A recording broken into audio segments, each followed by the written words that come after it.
विषय बुद्धिमानी का रास्ता पकड़ो। नमस्कार प्रभु में मेरे प्रिय भाई और बहनों, आपका स्वागत है बाइबल संदेश टीवी में, जहां हम परमेश्वर के वचन को सरल, गहरे और जीवन बदलने वाले तरीके से आपके सामने लाते हैं। आज हम एक महत्वपूर्ण विषय पर मनन करेंगे, बुद्धिमानी का रास्ता पकड़ो। हमारा आधार वचन है नीति वचन 9 का 6वां वचन, जिसमें लिखा है, मूर्खता को छोड़ दो ताकि जीवित रहो और समझ की डगर पर चलो। आइए इस वचन को जीवन के प्रकाश में देखें। पहली बात, मूर्खता को छोड़ना क्या है? मूर्खता को छोड़ दो, इसका क्या अर्थ है? मूर्खता का मतलब केवल अक्ल की कमी नहीं है, बल्कि परमेश्वर से दूर रहना है। भजन संहिता 14 का 1 वचन में लिखा है, मूर्ख मन में कहता है कोई परमेश्वर नहीं है। मूर्ख वही है जो जानबूझकर सत्य को अनदेखा करता है। आज की दुनिया में लोग मूर्खता को जान समझ बैठे हैं, पाप को फैशन कहकर जीते हैं। शराब, व्यभिचार, धोखा, ये सब आत्मा को नष्ट करते हैं। लेकिन परमेश्वर कहता है मूर्खता को छोड़ दो। लूका 15 में एक उदाहरण है, एक बेटा जो अपने पिता का घर छोड़ देता है, धन उड़ा देता है, लेकिन जब वो पछताता है वो लौटता है। यही मूर्खता को छोड़ना है। आप किस रास्ते पर चल रहे हैं? क्या आप भी बिना परमेश्वर के जी रहे हैं? क्या आप भी दुनिया की चालाकी में खो गए हैं? परमेश्वर आज आपको बुला रहा है, मूर्खता को छोड़ो। दूसरी बात, ताकि जीवित रहो का अर्थ क्या है? परमेश्वर कहता है मूर्खता को छोड़ दो ताकि जीवित रहो।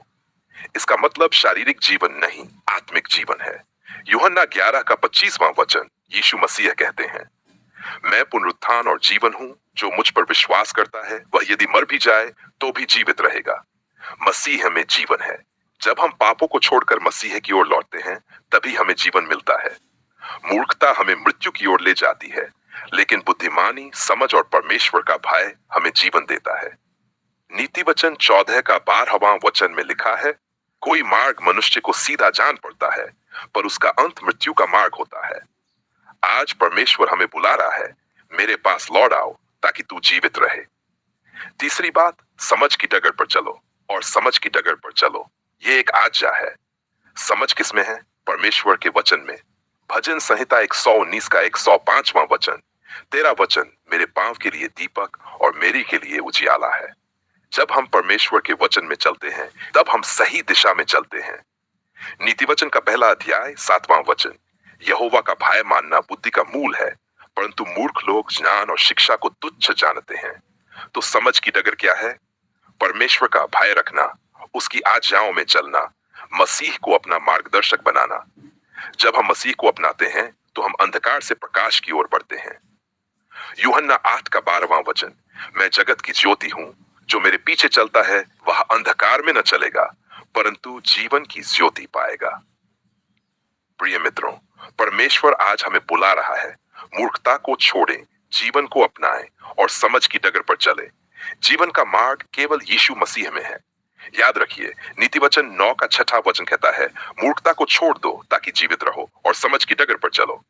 प्रिय, अगर आप आज मसीह को अपनाना चाहते हैं तो इस सरल प्रार्थना को दोहराए, हे यीशु, मैं मूर्खता को छोड़ता हूँ। मैं तुझे अपना उद्धारकर्ता और मार्गदर्शक स्वीकार करता हूँ। मुझे नया जीवन दे और अपनी समझ की राह पर चला। आमीन। अगर आपने ये प्रार्थना की है तो हमें जरूर बताएं, हम आपके लिए प्रार्थना करना चाहते हैं। बाइबल संदेश टीवी को लाइक, शेयर और सब्सक्राइब करें। परमेश्वर आपको आशीष दे।